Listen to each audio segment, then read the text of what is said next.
Au départ, à tous, bien-aimés frères et sœurs, les États-Unis sont en train de lâcher l'Ukraine. Donald Trump a pris une position radicale à Paris.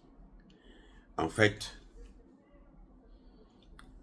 je vous avais déjà dit, et ça se confirme maintenant, je vous avais dit qu'il y a deux choses qui ont poussé Macron à inviter Donald Trump. Parce que Donald Trump n'est pas le président américain. Il est le président élu. Il n'a pas encore prêté serment. Pour l'instant, là, il y a un seul capitaine dans le bateau. C'est Joe Biden. Mais Macron invite Donald Trump. Pourquoi? Pour le corrompre. Pour le corrompre sur quoi? Sur deux sujets. L'Ukraine, l'Afrique. Voilà tout ce que Macron fait et sait faire le mieux.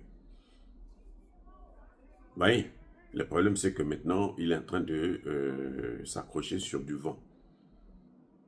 Parce que l'Afrique ne tombera plus. Vous voyez que l'AES est en train de s'élargir. Oui, de plus en plus, les pays sont attirés par l'attitude de l'AES. Le Tchad, le Ghana. Le Tchad est lié au Centrafrique, même si les Français ont pu faire tout pour ne pas empêcher la rencontre entre Kaka Déby et Touadéra, ce n'est que partie remise.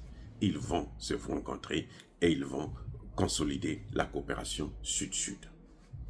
Alors, bref, donc, Macron invite Trump pour que Trump puisse prendre une position en faveur de l'Ukraine. Trump dit, moi, ce que je veux, c'est les négociations. Oui, il faut arrêter avec ça. Il faut arrêter avec ça. Et ça, c'est pas surprenant. Vous savez pourquoi? Parce que la Russie a gagné la guerre. Trump le sait. Si Trump rentre dedans, eh ben, il va s'embrouiller là-bas pour rien. Il sera dans un engrenage où il n'aura pas. Il va sortir de là, mais alors la tête entre les cuisses. Parce qu'il ne peut pas changer cette donne-là de la victoire de la Russie. Et il faut que l'Ukraine soit libérée, soit neutre. Il faut, c'est une obligation. Plus tôt les gens vont comprendre ça, plus tôt ce serait bien pour eux. Mais il y a un autre aspect que je ne vous ai pas dit. Pourquoi Trump est obligé de le faire? Ce n'est pas qu'il veut, il est obligé. Il y a un autre aspect, c'est que ils ne veulent pas affronter la Russie au Moyen-Orient. Oui, les amis. Parce que Trump a deux guerres qui l'attendent. La guerre au Moyen-Orient et la guerre en Asie-Pacifique, notamment contre la Chine. Au Moyen-Orient, vous avez l'Iran et dans le Pacifique, vous avez la Chine. Parce que l'objectif des États-Unis, c'est de prendre le Moyen-Orient et de contrôler aussi l'Asie. Qu'est-ce que j'entends par prendre le Moyen-Orient? Vous avez, ils sont en train de, Israël est en train d'occuper la Palestine. Ça va disparaître. C'est ça l'objectif. La Palestine, le Liban, ils vont tous disparaître. La Syrie est rentrée dans le jeu. C'est fini. La Syrie a signé son arrêt de mort. Surtout si la base militaire russe quitte là, c'est fini, on n'en parlera plus. Le gars que vous avez vu là, celui que je recherchais là, dont la tête avait été mise à prix à 10 millions de dollars américains, Djwalani là, ça dit que si il ne se ressaisit pas, vous allez voir, la Syrie va être balayée. Parce qu'ils veulent l'Iran. Ils sont en Irak, ils sont en Syrie, en Palestine, au Liban. Donc, l'Iran est exposé. L'Iran est exposé. C'est maintenant une ligne droite pour aller en Iran. Et lui, qui a pris le pouvoir là, lui aussi, il veut neutraliser l'Iran. Mais la Syrie va disparaître. Parce que, vous savez quoi? L'Arabie Saoudite qui a signé des accords avec Israël, la Turquie qui a signé des accords avec Israël, Mais ils sont en train de les attendre au tournant. Leur tour arrivera, les amis. Leur tour arrivera. C'est un principe qu'on appelle le karma. C'est ça le karma en politique. Le karma, c'est ça. Votre tour arrivera. L'Arabie Saoudite, là, les Américains vont détruire ça. Surtout que maintenant, ils ne veulent plus vendre leur pétrole en dollars. Et Donald Trump l'avait déjà dit. Vous savez pourquoi l'Arabie Saoudite ne veut pas? Elle a été admise dans les BRICS. Elle préfère être participante. L'Arabie Saoudite préfère participer seulement. Elle ne veut pas être membre.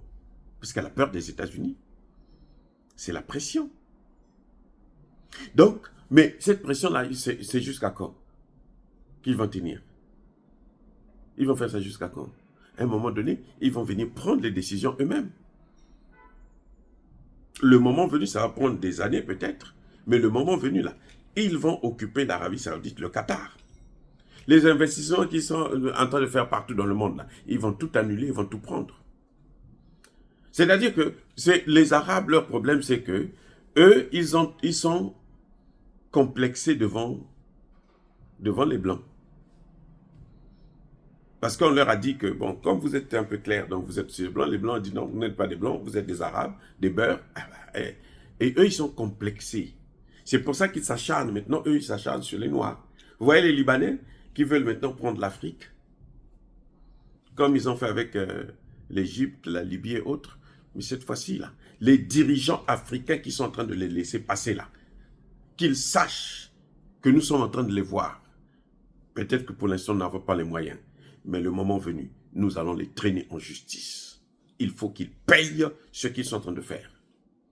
Parce que ça va nous causer une guerre inutile, ça va nous faire couler de sang inutilement pour reprendre ce qui nous appartient, à cause de leurs imbécilités. Bref. Vous voyez, Donald Trump est réaliste. Il sait qu'il ne peut pas mener la guerre sur tous les fronts. Donc il dit, je sacrifie l'Ukraine et je vais me concentrer sur le Moyen-Orient et me préparer maintenant sur l'Asie. Il veut évacuer le dossier ukrainien. C'est pour ça que vous voyez que les Américains, c'est les Américains maintenant qui disent que non, nous on n'a pas vu les Nord-Coréens combattre en Russie. Mais les Américains savaient ça. Si nous, qui n'avions pas de satellites, on a compris que ce n'est pas possible. Je vous ai dit ça déjà, je vous avais dit ça. J'ai dit c'est pas possible.